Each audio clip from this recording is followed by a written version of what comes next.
সরকার তাদেরকে প্রতিশ্রুতি দিয়েছিল 6 শিডিউলের, সেই অধিকারের দাবি তারা আগেও জানিয়েছিল।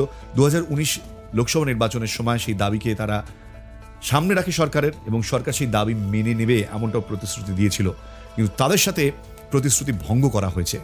কেন করল সেন্ট্রাল গভর্নমেন্ট এরকম? আগে লাদাখকে জম্মু কাশ্মীর থেকে আলাদা করে কেন্দ্রশাসিত অঞ্চল করা হয়েছিল। এখন লাদাখকে রাজ্যের মর্যাদা দেওয়ার দাবি তুলেছেন সেখানকার বাসিন্দারা। লাদাখের প্রতিবাদীদের দাবি পূর্ণ রাজ্যের মর্যাদা দিতে হবে। 2019 সালে জম্মু কাশ্মীর থেকে যখন 370 ধারা তুলে দেওয়া হয়েছিল, ঠিক সেই সময় দুটি কেন্দ্রশাসিত অঞ্চলে বিভক্ত করা হয় জম্মু কাশ্মীরকে। তখন লাদাখকে বাদ রাখা হয়েছিল, কিন্তু কিছুদিনের মধ্যেই লাদাখকে কেন্দ্রশাসিত অঞ্চল করা হয়।